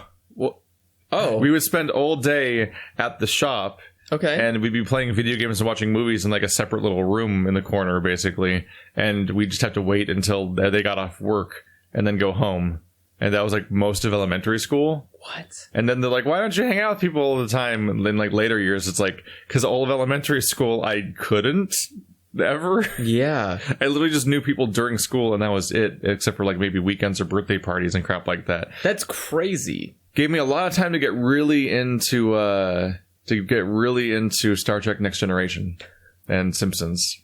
I didn't have that problem. I just went home after school because all we had was alone. bunny ears. Oh, so I was always watching KQCA 58 because it was the only channel that came in that I cared about. So it'd be like Animaniacs and stuff like that, and then it would cut over to like, now it's adult people programming. Yeah, and so it would go like Simpsons, then Star Trek, then like Third Rock from the Sun and Frasier. Yep. I think that was like pretty the much exact time block. It's the exact. And I was really aware of that because I'd watch it every day. Yeah. So I think I've seen every episode of Next Generation as a child multiple times because it was just the daily routine if we didn't want to play video games. And video games themselves were an ordeal because we'd have to have that specific console at the shop as opposed to home because we wouldn't take them back and forth all the time. Okay. And then also I'd have to share with my brother, which is like its own pain in the ass. So half the time we just want to watch TV anyway. Game Boys were a godsend. Game Boys were because then my brother just started playing Pokemon all the time, and I could just do whatever I wanted. And suddenly I'm discovering like Metal Gear Solid 2 and shit. You're playing like actual games? Yeah. Yeah. I don't know. I never had that. I never had that issue because my mom had a very stern. She was very stern about like, you can't do these things and these things. You know, like she had rules about like you can't go to these kind of places or you can't do this kind of stuff at this certain time. Mm-hmm. But the rest of the time she was like, I don't have my own time to pay attention to you. Like, you're either going to live or you're going to die. And honestly, at this point, like, I would rather... She was taking, like, the parole approach to parenting. Yes. Where it's like, if it shows up at the right place at the right time, everything else must be working out. That's what she did. She would just set up checkpoints where she was like, when you get home, send me... Checkpoint. Yeah, she's like, when you get home, send me an email that says you got home. Because, you know, cell phone... I didn't have a cell phone. So I'd have to get home, send her an email and say, your entire life was just a really slow motion, like, waypoint race. Yes. And so, like, if I went to anybody's house and I wasn't going to be home by the time she got home, I would just have to send an email that said, I'm going to this person's house. I will be home at this time. And, you know, like, I'll be home by dinner. Yeah. I emailed I have, like, so many emails in my Yahoo folder that I sent to my mom that are just me going, like, hey, I got home. Everything's fine. And then she'd just be like, how much homework do you have? And it's like, this much homework. She's like, okay. I have 4 homeworks. Yeah. And sometimes, like, if I said I don't have homework or like, oh, it's already done, she'd be like, scan the homework and send it to me. It's like, I don't have homework done yet. It's like, you were lying to her about your homework? Well, yeah, I didn't do homework at all going through high school. Just a heads ever? Up. Ever. I didn't turn any of it in. I made all of my... I passed high school by only passing tests.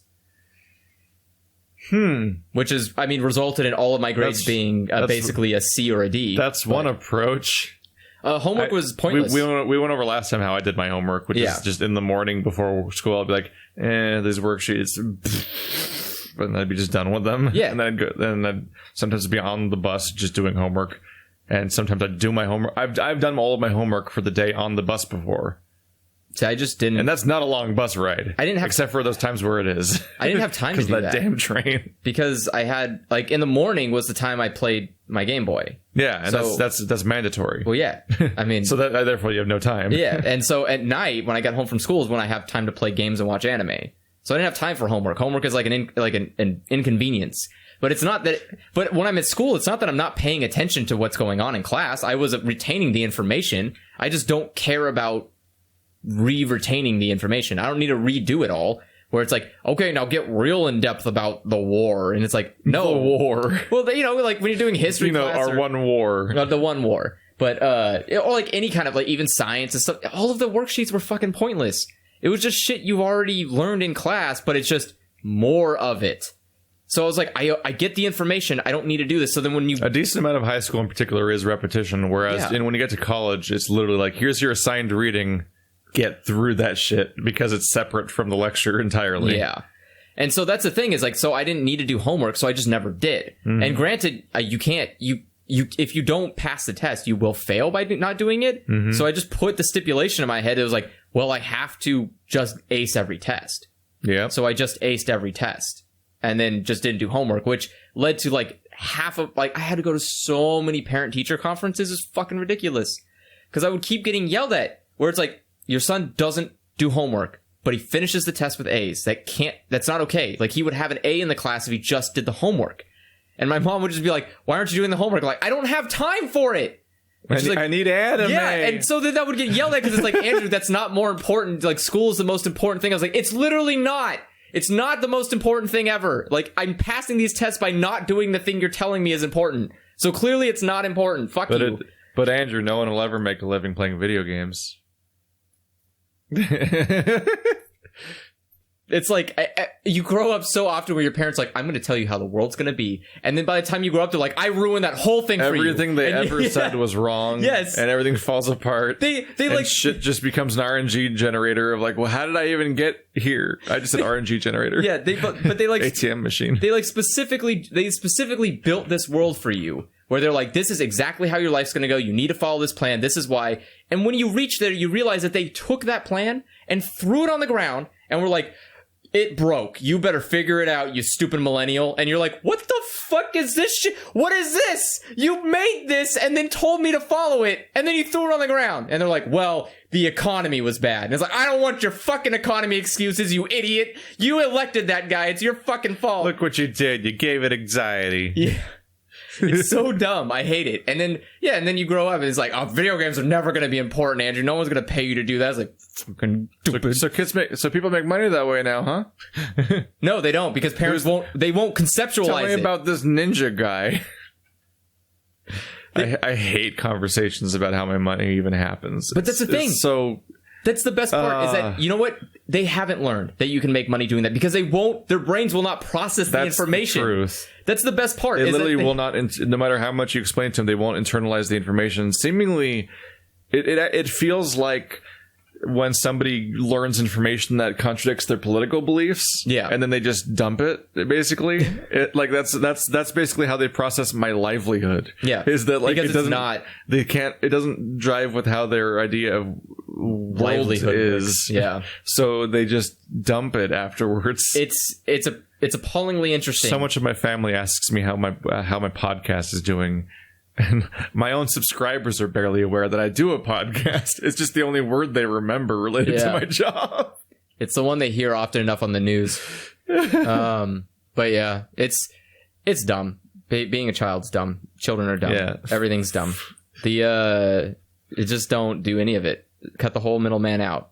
No kids. No problem.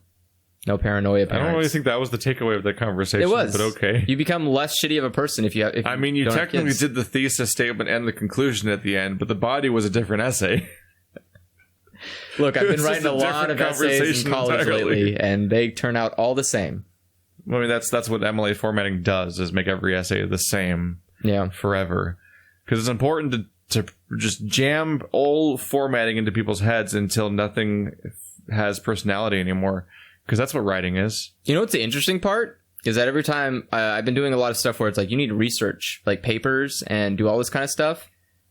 None of those papers are written in that format that I learned in college. They're all written in like a very specific format for that field. Yep. That Almost like there's different formats for things. That they don't teach you in college? Or also, English is where you learn MLA format, where you have to do really specific, annoying things to structure everything exactly. But also, they teach you Shakespeare, who just made up English as he went along, basically. And it was like, fuck it, I'm making words myself. Don't care about literacy. What even are tenses? Fuck it. I made my own grammar. What even are tenses? Fucks it. And you're supposed to learn both of those in the same class. Like, that works. Yeah.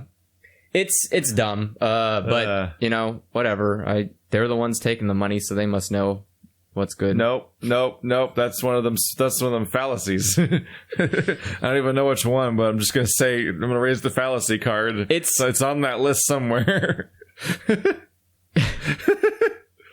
You know, like, the world is just such a piece of shit. The world is a vampire. It's not even. That's the worst part. Is like vampire be at least consistent. They have like rules they follow. Humans are just inaccurate and like completely fallible garbage things that you can't just. They just will not be consistent to save their lives for any reason, and if they do so, it like somehow is going to make them die. Everything can't just be. Speaking of dying inside, have you shown the audience your Bloodborne tattoo? No, because I never got one. It looks lumpy. Yeah, Is it physically lumpy? No, it's scabbing. Oh, yeah, because you have to tattoos. Well, yeah. Well, yeah, you can see that. He was stabbed thousands of times. Technically, yeah. Yeah. There's a lot of. Actually, I was stabbed. I was stabbed thousands of times with multiple needles. Yeah. Yeah. Just stabbed and stabbed and stabbed. Yeah, it doesn't look that great right now just because, like I said, it's scabbing. So those of you who've had tattoos... It looks like a fake tattoo. Yeah. Every time I look at your tattoo, it looks like you just got finished like getting the thing wet and like peeling it off on your arm. That's because I keep moisturizing it. Yeah. I want it to Your look tattoo good. looks completely fake. Yeah. And it's funny because like it looks more fake because of the fact, like, especially if I move my skin. It's mainly because it 100% looks like it's on top of your skin and not. That's because it is. Yeah. That's the scab that's on top of my skin. So when I remove the scab later, then it will just be the ink under my skin. Gross. And it's not. Well, it's more gross to think about the fact that like this entire thing was just an open wound. Yeah, that's crazier. That's why you have to like close it and like, cover it. Because it's just this open wound. It's like, hey, you want infections? Yeah. That's how you get infections. And so it's kind of like weird. We took that thing that its entire purpose is to protect you from the environment, and we poked it with as many holes as possible just to see what would happen. I mean... while also injecting things into it while doing it. Yes. Nothing can go wrong in any part of this process. Also, like, I had a sign a waiver. Have you seen like the slow motion tattoo videos? Oh, yeah. So those are a real trip to watch. Yeah, those are weird. It's just like an array of needles stabbing you at once. Yep. Over and over again. Yeah. That's more of the shading or the coloring than it is the line. It's kind of like you blended. It's kind of like you blended your body a little bit, just localized. Yeah, and then you're like, go ahead and heal. Good luck. Yeah, I mean, you'll be fine. It's a make or break thing. Like if you don't take care of your tattoo as it's healing, it could just look like shit when it's all over, and you can't really do anything about it. You can't be like, could you fix it? It's like, well, kinda, but like. It was actually strangely perfectly timed that right when I'm uploading the Soulsborne series where you're making guts and shit like that, you just get a Berserk tattoo. Yeah. Like, in that timing. Did you just get reminded of Berserk by or something? No, I'm never not reminded of Berserk. I still read it. Berserk's one of those things that literally never came up. You've never mentioned it in any context until that moment. Oh, until I had no reason to think you had any interest in Berserk until you made Guts, basically. I love Berserk. Yeah, it is such a good series. I love it. I can relate to the protagonist very much so. Mm-hmm. A person who hates everything and kills. There's still absolutely zero good motion picture adaptations of it, right? It's always bad or incomplete or something goes wrong. I think the best you've got is the 3 movie. I think just making an anime would be easy by now. No. Because Berserk is really hard to adapt in a country that has set like specific rules, and then trying to export that anime to other countries that have very specific rules, because Berserk is a series that... So is Berserk full of stuff you can't show in anime? Yes. Berserk has, like, actual rape that it shows. It has a character called Rape Horse. Well, yeah, but the Rape Horse doesn't rape anybody. No. Funny enough. But that's just the thing that I know about because I played Bloodborne, and Ludwig was there, and then people were suggesting that he was based on the Rape Horse, and I'm like, all right, well, I'm learning words today. What? Yeah. I look at the image, I'm like, that looks it's not completely off, except for the one element. The giant penis? Yeah. The particular element that somehow didn't make it into Bloodborne. But yeah, so there's a lot, like, but there is actual rape in Berserk. Like, you can see it. People are killed incessantly. What a happy narrative. Yeah, there is people mutilating themselves, people being mutilated, people literally giving birth and then exploding. So it's kind of like how there hasn't been an anime adaptation of Gyo. Yeah. Have you read Gyo? No. Because you read Uzumaki. Yes. So I went through and I've read Gyo now. I've also read 2 of his like compilation ones that are just a bunch of separate stories. And I can't imagine a proper adaptation of Gyo happening in any context in any part of the planet. Because of what's subject matter. Yes. Do you know what its subject matter is? No. Boy, oh boy. It basically would have to be adapted by a hentai company. Oh, like tentacle porn?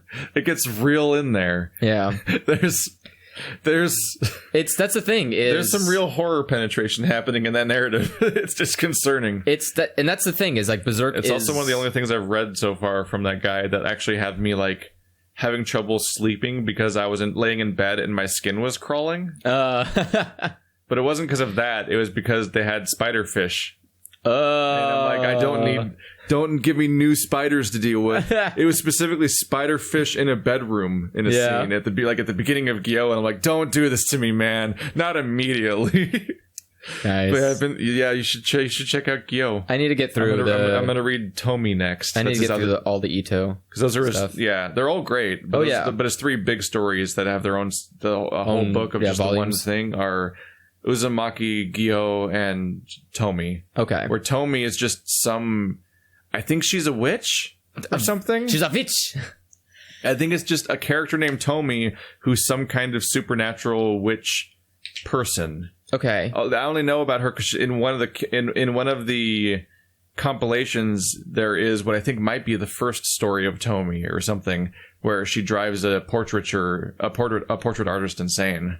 Okay. Where she's trying to like he's painting portraits of somebody else and always capturing their inner beauty and crap like that, but then encounters Tomi and he becomes obsessive over trying to capture what Tomi looks like. And it starts off with like just, nice, beautiful portraits, and she rejects them every time. And then he looks back at, and after the rejection, he looks back at his own portraits. It's like, and they're all wrong, and I have to figure this out. And the portraits of Tomi keep getting more and more like macabre and horrible looking and monstrous, trying to capture the inner beauty of this person, which just looks like a person. Yeah. Like she's just a stereotypical eyeliner, pretty anime girl character. Yeah. It's not special. She's just a pretty older woman, basically. And immediately, like the horrible, macabre, weird things are coming out of the drawings, and he's just going insane. And I think that might be the first Tomi story, because otherwise I don't know why it's in a compilation thing as opposed to the Tomi book. Like I haven't opened Tomi yet, but that might be the first chapter when I open it. Is that one? Oh, okay. Then they might have been like, let's keep going with this character. That sounds like an interesting character to go on. Yeah, but. Yeah, there are a lot of anime that just can't, or manga that can't be adapted because of various reasons. Berserk just is one of them. Mm-hmm. I mean, like I said, it features a lot of stuff that just like child molestation.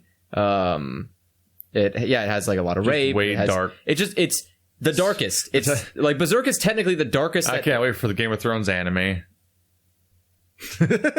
Where they cut out like half the story of Game of Thrones. No, like Game of Thrones is fine though. That's the thing. Game of Thrones can be adapted into an anime. Berserk can't. Because Game of Thrones doesn't actually show the thing. There's definitely rape in Game of Thrones. But it doesn't show it. There's also like several moments of like relationship with children, basically. Which they get around in the show by just making them not children. that's the thing, though. They're changing the source material. I guess anime sure loves to just say people are different ages and then not change anything else about the scenario. I mean, they have children that are like... I just think of all the video games I've played that were from Japan where suddenly they aged up every character by changing a number on their character sheet, and that's it. And it's like, it's always really uncomfortable. I'm like, I don't like how you had to age them up to make this not weird, because that made it weirder. That you didn't just replace them with an older person. You just changed you change their ID basically to pretend they're older. Yeah, I mean, that's always really creepy. Well, I mean, you also have to remember the country itself has like no like child pornography, depending on what is the basis of it. Like if you are just looking at it, like if you look at child pornography, it's just a fine. You don't get added to a registry list. You don't get like thrown in jail. You just let's just diverge away from the entire subject. But the point I'm trying to make is that like the culture has different, like they deal with things differently, and so the problem is that like Berserk is just a series that's built where it's very, very hard to hit everybody's soft spot. Like you can't make it for America because you have to remove all the sexual stuff related to it. You can't bring it to Europe because you have to remove all the violent stuff related to it. You can't bring it to Japan because you have to like kind of tone down the sexual and the violent stuff in it. And it's like kind of tone down every element of Berserk it, has to be neutered so much to make it functional that the only times that it is functional is by doing all of the later in stuff, which is what they've been focusing on, because the later in stuff is just, we're going to a place to kill demons. And like you can just show demons getting killed because Japan doesn't care. They're like, oh no, a crocodile died. I don't know if the kids will handle it. Could they air Devilman Crybaby in Japan? Yes. Like unaltered? Yes. Even with the vagina monsters? Yes. And the mid-air falling rape scene that's electrocuted? It's like, that's... Yeah, you could do that. There's a lot of things to process in the show. Because it never... If you note... Well, for one, it was made... It was like made in Japan. Was it made in Japan? Yes. I actually didn't know whether that was the case or not. Yeah, and so... it's like a Netflix... like sponsored thing. They paid for it. They basically paid to have it made. But it's done by a studio in Japan, so they followed the law to make it. Like it's legal you can air that in Japan. So people being eaten by vagina monsters is fine. That's completely okay. I can't tell where any of the lines are. That's for YouTube, for anime, for anything. Yeah, well, but with Berserk, the lines are like, you cannot show people being murdered in certain ways. So like, say for instance, there are parts of there's specific methods that aren't okay. Yeah, so like I don't want to spoil it, but like the ending scene of Devilman Crybaby, there's some stuff you would have to kind of black bar a little bit. Specifically the mob outside of the house would have to be black barred a little bit, because there's some things on that. Oh, there's some real dark... Yeah, like that last episode of Devilman Crybaby has some real dark shit across the board. Yeah, there's some stuff you can't like in Japan you'd have to put black bars over certain parts to make that airable, but you don't have to remove it. You can keep the scene in there and the implications, but you just can't show that level of detail. I just got reminded that's almost out now. What? The reprint of Devilman? Oh, yeah. They're doing all of Devilman in 2 volumes. Wait, they're going to reprint it? Yeah. Oh boy, that art's going to look real weird. They're doing all of the original Devilman in 2 volumes. Okay. The first one comes out like this month or next month, I think, or something like that. And the other one comes out like late in the year. That's going to be a very big eye-opener for people who think Devilman Crybaby is like the true narration of that. It's just the only version of the story that ever reached that finished and also did at least the correct ending at the very least, as opposed to because I think the other adaptations either because there's been multiple adaptations over and over again, and they either don't finish the story, they just end and don't get some finished. of them were started before the ending, or one of them I think finishes, but they just completely change the ending to be like happy or something, or like they literally just lie about what happens in Devilman. Whereas Crybaby supposedly stuck to what the ending was, even though the whole thing's being reimagined in a different context as a whole. A lot of it's still different. It's like Easy A. Yeah. Where like the whole thing is being transposed. It's not quite Easy A, because Easy A is way too different. Yes, but I mean, like, it's that kind of like it's being translated into a different era and different feel in a lot of ways, but they still did the overall story arc. Yes. Whereas past adaptations didn't do that. Yeah, basically. But then there's also the Devilman Cry. There's also the weird Devilman Extreme or whatever the fuck, where they re-manga'd it from scratch. Did you hear about that? Where it's just, it looks unbearable. Yeah, it doesn't like somebody tried to reimagine all of it in anime and in manga form, and it's like, I hate the art. Yeah, and I don't like anything about what they're going for. It's funny too, because like there's so many Devilman stuff out there, because people like a lot of people, it's almost like an obsession at some point how much it's been redone. It's a good series. It's just over and over again. But I'm gonna go through those. Yeah. I mean, Evangelion did the exact same thing. So I'm just waiting for both volumes to be out. Yeah. I also didn't want to pre-order them because I keep thinking of my living situation as just temporary, and I don't know if pre-ordering them I'll still be living in the same place by then. Month? Yeah. Well, originally I saw that these were available when we were talking about Devilman Crybaby. Oh, okay. Like back then. Yeah. It's like, one will come out in like 3 months and one will come out in like 10 months. And I'm like, all right, I don't know what that, yeah, that's fine. Yeah, no, I mean, it's like I said, Evangelion did the same kind of ending that Devilman did. Whereas Evangelion also ended and then him and another boy lay at the end of the world and watch it blow up. Is kind of like the same. Evangelion kind of did every insufferable choice it could make, didn't it? Because it just resented its own audience. Yes, I mean it's as opposed to having like an artistic goal. He did to resent his audience. Fucking hateful towards the audience. His goal is to be mad at people. He's like Miyazaki in a different way, where he thinks anime is a mistake, but only the people who like his stuff. Specifically my audience. Yes, they're the wrong ones. Yeah, they're the mistake. He's a great guy, though. Great guy. It's interesting to see some of the outcomes of something like Devilman Crybaby or Berserk. Like, seeing those kind of series come to existence and seeing what... Berserk's still not over, is it? No. It's one of those hiatus shows that keeps coming and going, right? It had a little bit of struggle here and there. It was very consistent for a while, and then because it's a monthly, is it not still a weekly. Currently ongoing? Yes. But it was about I think it was the mid 2000s. He ended up developing carpal tunnel, and so he started having to do breaks.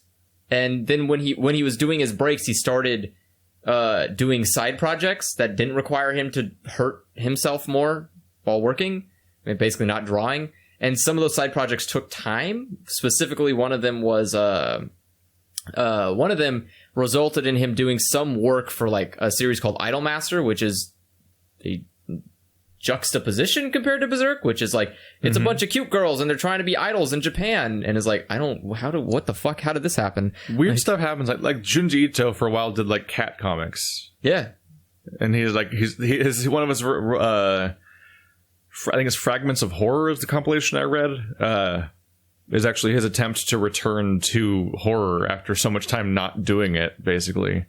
Yeah, people sometimes... whole process. And that's what happened with him, the Berserk author, was that he'd end up taking a pretty 3-year hiatus, basically to work on other projects to try to not feel in pain every day. From the huge amount of art he does. He does a lot of so art, much inking. It's so good, though. It's so well done, but god damn, does that must kill you when you have carpal tunnel.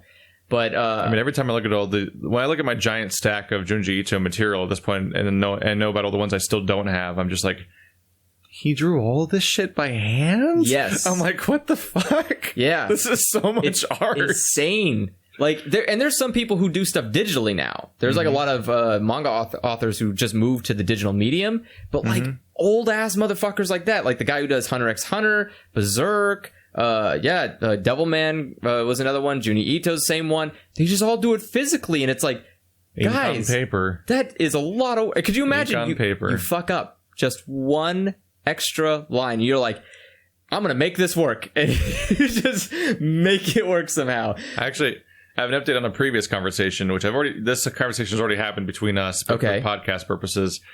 I talked about Walking Dead before. Yes. And wanted the show to just ship up Theseus, just lose everybody and have different people, have the entire cast just not be any of the people that started it because they're all dead now. And the comic has taken great strides towards that. because I have a pattern where I read the comic like once a year. Yeah, just wait. It comes out so slowly. I'll read like 2 volumes every year or so.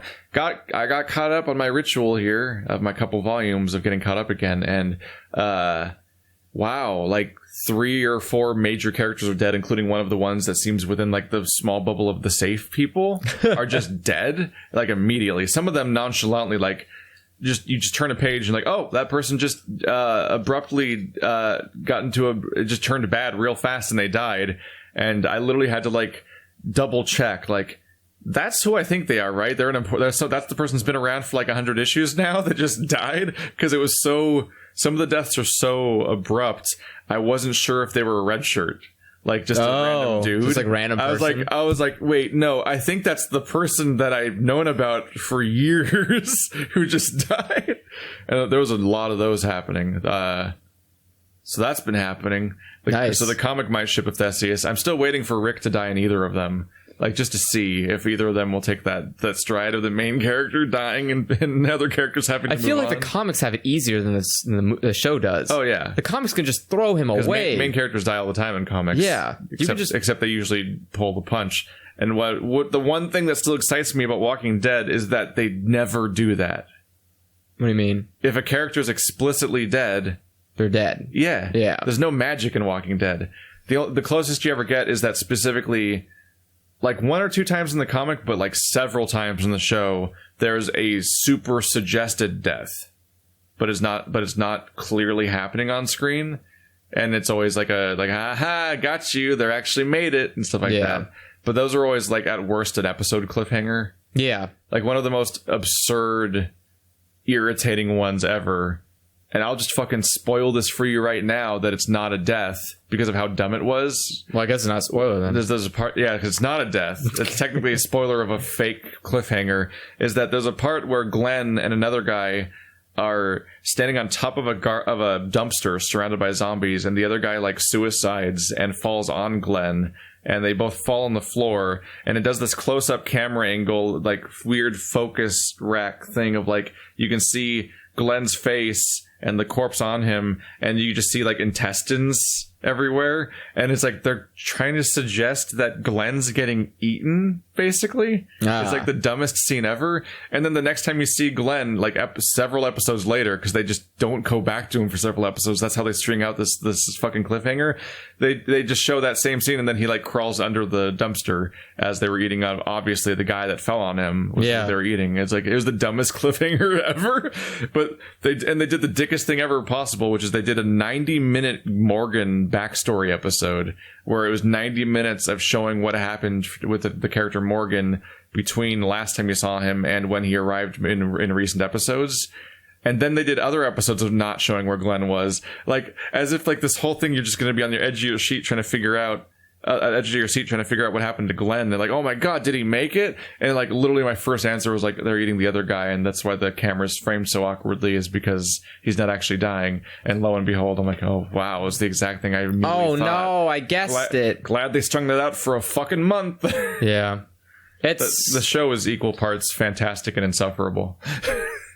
And it alternates rapidly between them. There's a lot of stuff that I watch and I read that just goes all over the place. Yeah, like Doctor Who has some really good shows. Yeah.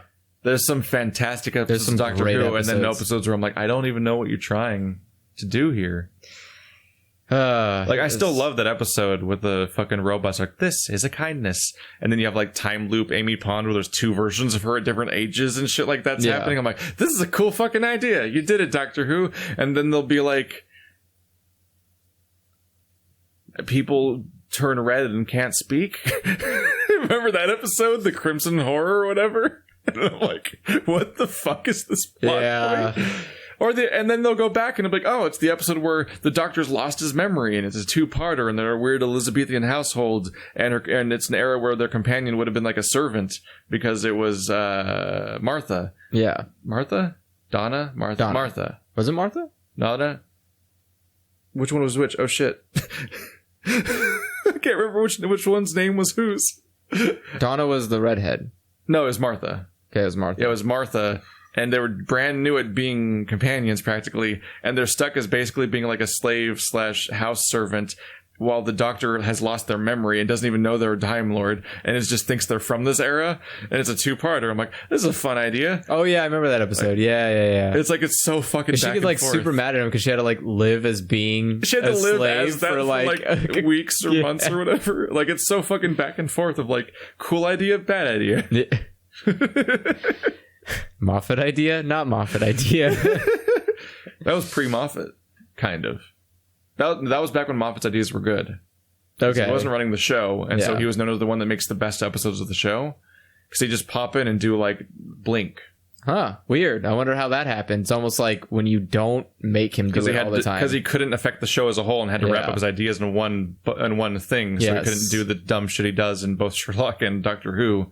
Which, thankfully, he's leaving Doctor Who, and I think they're just going to take Sherlock from him. I don't even mean hand it to somebody else. I think Sherlock might just be dead now because of how bad he fucked it up. Like, I like the idea of them just like Sherlock got so dumb that even the people who were okay with it up until then finally broke. You still haven't seen that, right? No. Boy, is it a ride. I can't wait. It's such a ride. I cannot wait. It's just like I don't know. You say you can't wait, but you've been waiting for like 2 years. I don't have the time. I don't have time. I have Sherlock's the homework. I don't have time for that. Dude, my life is shit. I hate it. Like, well, you knew about the Sherlock situation before the college happened. Yeah, but I also had other stuff to do too, like Let's Plays and anime. And anime. You have to watch every season of anime. You have to watch the premiere of every season of anime. I do. I still have to do that. And new season just started, thankfully, before I was doing college. So I narrowed it down to the shows I'm going to be watching. But God, it's still a lot. And sometimes I will go 4 or 5 days and I won't watch a single episode of anything. I'll just work basically, and then I'll turn around. I'm like, oh, go look at all these anime I gotta catch up on. I guess I'll watch one of them, because I can't stop. Like, that's the thing, is I still have work every day, and I still have my school is whenever I want it, but I should be doing it every day. Yeah. But then you have other shit that comes up, we went to the escape room, so went and did that. I went to the internet has become this insidious thing where all of your forms of self-betterment or income or many other parts of your life start to literally find their way into every crack of your free time until there isn't any. Yes. It's a kind of terrifying new life structure. Yeah, I almost wish I almost need ways around it sometimes. I really wish I had a place to go to work. Yeah, sometimes, despite having my online job, I totally get the whole Let's Players or YouTubers having an office they drive to. Yeah, because then you have a life work separation of some kind. It just it's especially because I don't think I couldn't have done the school otherwise, because I can't go to a place to do school at my own pace, because that's not how it works. but it's just the idea that I'm get through school at your own place. get through school at your own pace at your own place. Yeah. But the idea that if I could just leave at some point during the day, so I have some kind of structure of when is free time, when is not free time. I'm just thinking about the idea that there's probably some person who got through all of college just sitting in a Starbucks for their whole semester. Yeah. Literally, yeah. Just doing their online class in a Starbucks every day. It's called baristas. Forever. At Starbucks. No, not the workers. Oh, they probably did college at Starbucks. I just mean the people, some of the people sitting there are probably doing what you're doing for an entire semester of school. Yeah. Because they're doing an online class and they're just sitting there in Starbucks drinking coffee. Because it's not home. Yeah. They have to be not home to a lot of people do that. Work. Yeah. And that's the thing, is I can focus. I can sit here and I can focus hard. The problem is I will not stop it. It will not cease the focusing. So I will sit there and focusing cannot be defeated. Yeah. And so I will sit there and I'll look at the clock. And it's fuck, it's midnight. I need to be up in 4 hours so I can I can restart my day. And all I've done is what I did yesterday, which is I did school, I did work. That was the end. It's the only reason I'm even playing God of War, which is hurting me because I'm cutting into school time, is because I have to mandate myself to have this like to enjoy time. yourself sometimes. Yeah, because if I don't, I will just keep. I had to go working. yell at this child for a while. Hang on. Yeah, like I don't have any, because like since I'm here all the time, I don't have a time where I can just leave and be done. I don't get to just go somewhere and be like, well, I'm not working anymore. It's like, well, you can just leave your office, Andrew. That's my computer. Everything is gone. Like this is where everything is. So yeah, it's just shitty. But at the same time, it's great. I'm efficient. Way more efficient than I would be if I wasn't at home all the time. You'll be ready. You're ready for breaks just in time for when you're dead. Yes.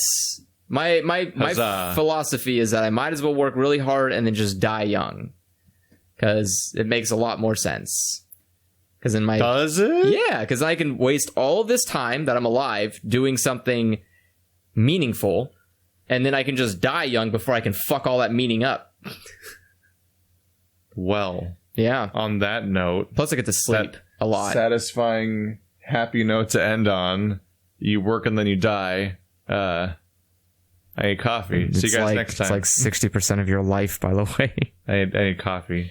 Goodbye. Goodbye. Sorry, no questions again. Well, questions in video games next time or not? Maybe, I don't know. Probably questions next time because we're getting a lot of them now. Starting to back up. So there's suddenly a few questions. Yeah. But keep sending your questions. We had stories. The conversation just kept going, and then it was 2 hours, and you're like, oh shit. Yep. I guess that means we're friends. No. Why? He has a YouTube channel. Sometimes.